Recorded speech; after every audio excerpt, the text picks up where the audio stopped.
Hi everyone, my name is Zoe and welcome to our video tutorial today on how to create a Stay Pay rate. It's so important that we ensure we're advertising to the best of our ability different options that guests may have available when it comes to pricing and staying in our businesses.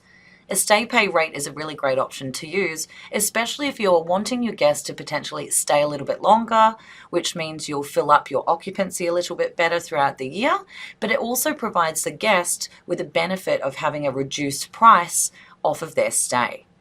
In order to create a Stay Pay rate, there are four main areas that we need to look at, and the first area is our tariff type or our rate type. When it comes to our tariff type section, simply think of them as the actual names that identify the different types of prices that we have available for our guests to book throughout the year. The great thing about a tariff type is that we're also able to report on them, and we can see exactly how successful each tariff has been. Using my menu search in the top left, I'm going to search and open my tariff type page. Once I've clicked into here, it's going to take me to a list of existing tariff types that I've already created or used within the NewBook system. Once you've created a tariff type in the system, you won't need to add in the same one ever again. The best thing about the tariff types is that we're able to reuse these again and again throughout the year when we want to make these different types of tariffs available. The only time we need to add a brand new tariff type in the top bar is when we're creating a brand new type of tariff that we want to advertise and sell to our guests. You can see in this existing list here, I don't have an option for Stay 7 Pay 6, which means I'm going to add a brand new tariff type in using the top bar. Once we've clicked our Add Tariff Type button, it will take us to our Add page where we can enter the name of the tariff type we'd like to create. I'm going to enter Stay 7 Pay 6 into the name. Moving below, we then have our short description. If you hover over the blue question mark, you will see some added info about this. Please note that the short description will appear on your NewBook Online page if you choose to make this available online. It should be something short and sharp about this type of tariff, such as a minimum 7-night stay. Moving underneath, we then have our full description, which is where we can place a more detailed description of what's included in this tariff. This is great because it does appear throughout the NewBook interface and is very helpful for staff, especially if they're unsure of what inclusions each different type of tariff you have has within it. Moving underneath, we have two tabs, one called Restricted to User Profiles. This one allows us to actually specify which user profiles in NewBook have access to book or select this actual tariff when making a booking. If this is something that all users should be eligible to select, you simply leave them all unticked. If there is a particular user profile that you would like to be able to book this, such as the management team, you can then specify that user profile and only users under that profile will be able to book this. To ensure all users within the NewBook system are eligible to book this, I'm going to leave this unticked, which means there are no restrictions on user profiles. Moving over to our Available Discount tab, you're going to see a list of existing discounts that have been set up within the system. You'll notice that some of these discounts have tick boxes where I'm able to tick to enable that discount to reduce this tariff, or untick to ensure that no further discounts can come off of this tariff type. For any of the ones here that have the default tick selected, it means that by default, when you've created them in the NewBook system, they've been set up with 0 restrictions, which means that if a guest books a Stay 7 Pay 6, but they also have a discount code that they want to redeem for their NewBook loyalty membership, they'll also be eligible to get a discount off of this tariff type. If you want to ensure that no further discounts can come off of a Stay Pay special or any other sort of special that you're selling in the system, you'll need to edit each discount to update these appropriately. To keep this simple, all I'm now going to do is select Save, which is now going to create a success message where we can see our new tariff type has been created. If we head back to our tariff type list, we can see quite clearly that our Stay 7 Pay 6 has now been added to the list of tariff types available to use in the NewBook system. As we've now completed our first step of creating our tariff type, we can now head into our next section, which is our tariff periods. A tariff period is where we're able to set the date ranges in the NewBook system that we may want different prices to be available. As an example, many businesses may have different seasons throughout the year where their pricing fluctuates due to school holidays or Christmas periods or their off-season. These are set up as a tariff period initially, and then you can actually apply your tariffs to these date ranges. If you're creating a Stay Pay special and you want it to be available to an existing tariff period, you won't need to create a brand new one. However, if you're wanting to create custom date ranges for this particular special, you will need to head to the tariff period page and add a brand new one in. Using our menu search in the top left, we're going to search and locate our tariff periods page. Once we've clicked into here and the page is loaded, you're going to see a list of existing seasons or date ranges that we've already created in the system where we may already have tariffs applied against. You can see I have 4 different seasons set up at the minute. Each has their own date ranges set within them, and the idea with a tariff period is that these are the dates where you're going to apply a different price to. As an example, during my low season, I'm not as busy as I generally am during my Christmas period. So what I've done is I've set the date ranges that fall within the low season, and then I go and create tariffs that reflect the lower pricing. I can then apply them to the season and the different styles of accommodation. I then have a mid-season, which is generally a little bit busier. Therefore, I may charge a little bit more, so I can go and create tariffs associated with my mid-season and apply them to those dates and also the styles of accommodation. With my Easter tariff period, you'll see I've set the date ranges that fall across the Easter long weekends in 2019 and 2020, which then allows me to go and create Easter tariffs to apply against these date ranges where I may want to enforce a minimum night restriction. The same goes for my peak holiday season. This is the time of the year where I am the busiest and I may charge the most because I know that I'm most likely going to be 100% full. For those of you who may be creating a Stay Pay rate where you simply want to apply it to one of these existing seasons, you do not need to add a new one in. However, for anyone that is wanting to create its own specific date range or tariff period where the price is going to be available, you're able to do so by selecting the Add Tariff Period in the top bar. Once you're on the Add page, you then need to enter the name of the tariff period. Today we're going to call this our Stay 7 Pay 6 season that runs across 2020 and also some dates within 2021. Over on the right, we can also set the color associated with this tariff period.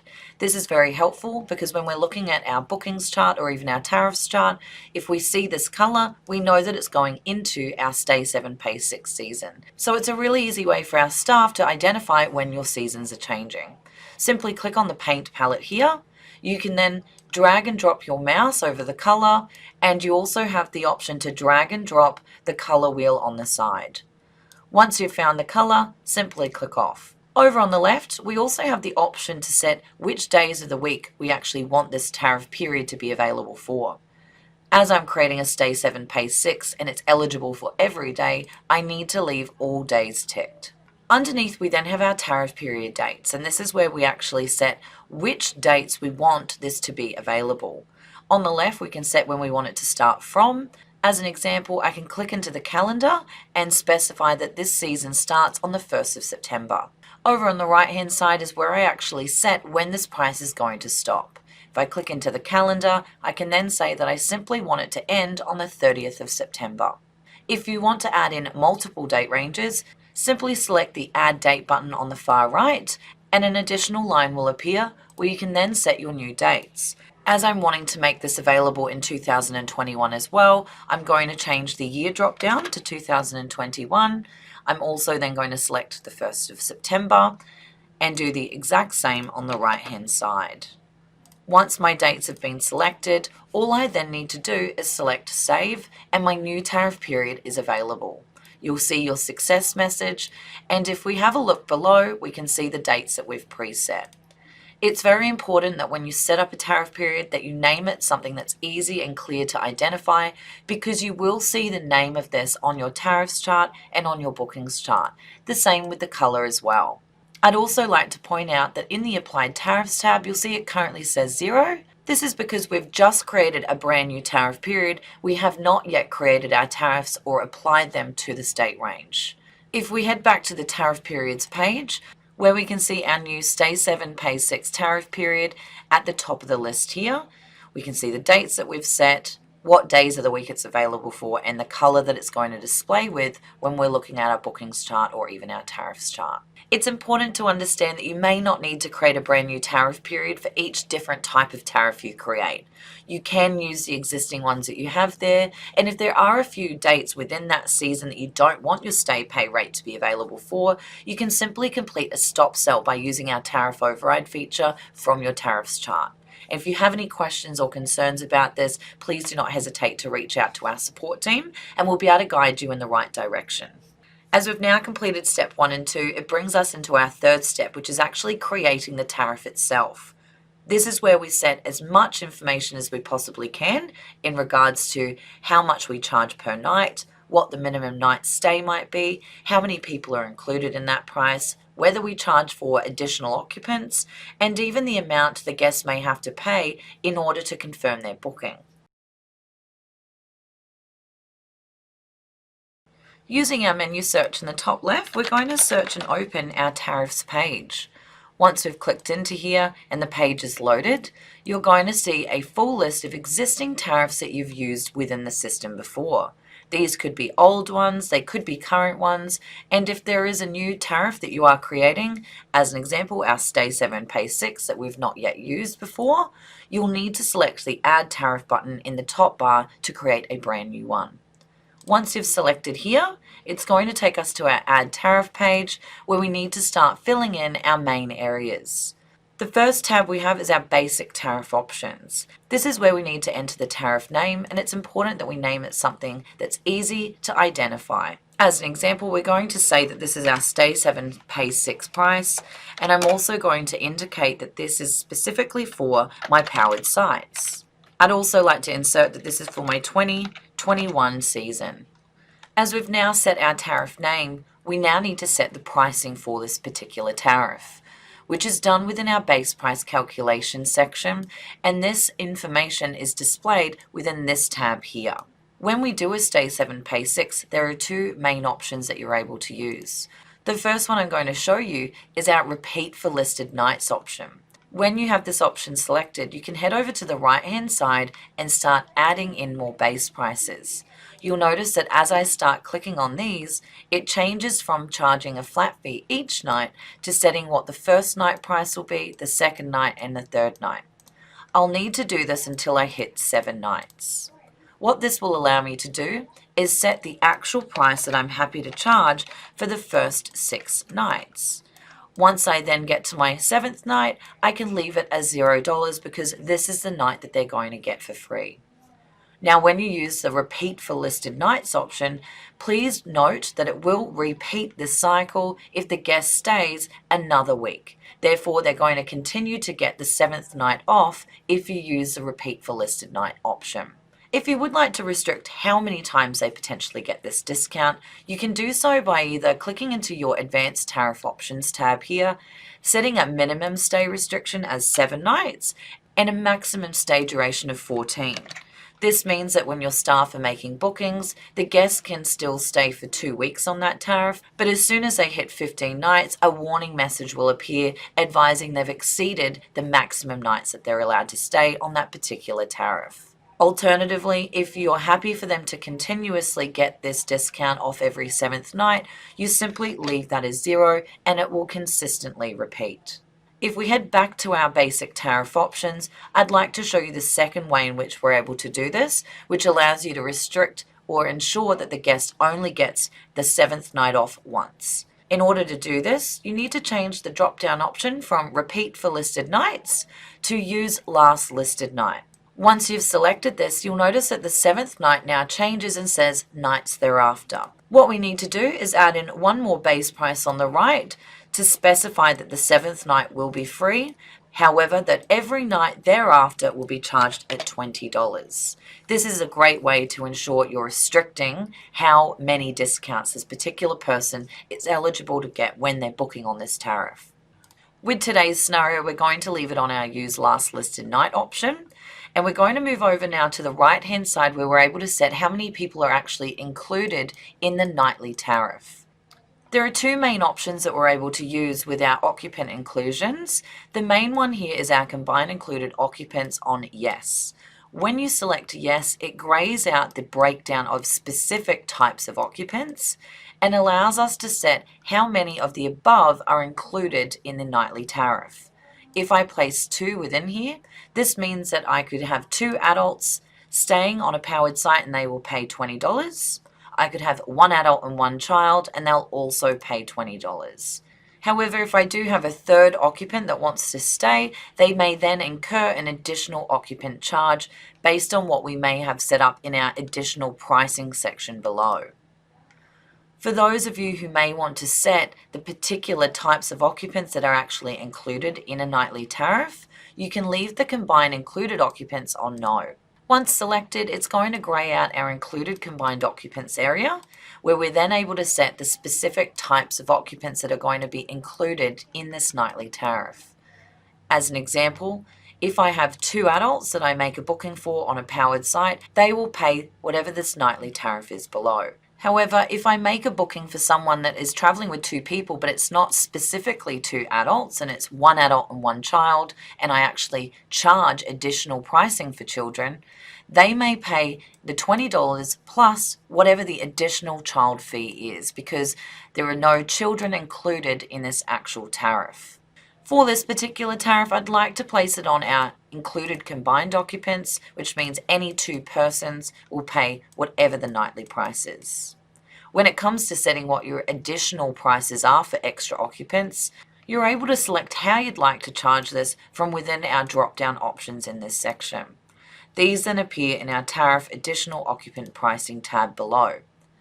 If you're simply charging a flat fee for any additional adult, child, infant, or animal, you can simply leave it on the default option here and set the value within each section. If you don't charge for extra infants or animals or even children or adults, simply leave these on 0. The last step I'm going to enter is what we call a deposit rule, which is what we request the guest to pay in order to confirm their booking when they make it. If we click the deposit rule button, it's going to expand our deposit rule options below. We can use a standalone option, and what this allows us to do is click the Add Deposit button on the right-hand side. Once selected, it's going to allow us to manually set what the deposit rule for this booking is going to be. You'll see I have the option to state that 0 days after the booking is placed, I may want to take a percentage of the total price, the first night of their stay, or even the average cost of a night that they might be staying. With this scenario, I'm going to take 50% of the total stay cost. On the right, I'm also going to tick that this deposit rule applies to offline bookings made by my staff, but it's also for my NewBook online booking page as well. As all areas have now been set, all I need to do is save the tariff. Once we've saved, you'll see the name of the tariff in the top with a success message indicating we've created it. You'll also notice in the top bar, we have a shortcut where we're able to duplicate the tariff that we've just created, which is a really quick and easy shortcut to continue creating the other Stay Pay tariffs we need to for our different styles of accommodation. As an example, I can click Duplicate Tariff here. I'd simply change the name of my category within the description to call it my unpowered site price. I'd then go through and change my pricing. Once this has been done, if I still charge the same for extras and nothing else needs to be amended, I'm then able to select Save, and that's my new unpowered site Stay Pay price created. As we've now completed our third step, which is creating our tariffs for our Stay Pay special, we can now head into our fourth and final step, which is applying the tariffs together. This is probably the most important step because this is what will actually make them available to start booking. When it comes to applying a tariff, you have a few ways in which you're able to do so. If you are still on the view of a tariff, if you head to the bottom of the page, you will see an Add Applied Tariff shortcut. Once you click into here, it's then going to load our Add Applied Tariff page. You can also get to this particular page by typing into the menu Add Applied Tariff. It depends on which preference you prefer. However, once you're on the screen, the first area we need to select is our tariff type. we're able to click from our drop-down option where we're now going to be able to see our Stay 7 Pay 6. Underneath, you'll notice that it's automatically pulled through the tariff because I've gone to the Applied Tariff page from this specific tariff, therefore it has defaulted for us. Alternatively, if you're looking to apply a different tariff, you can click into the drop-down option and use the search bar to locate the tariff that you're wanting to apply. We can then head over to the right-hand side where we have our categories of accommodation.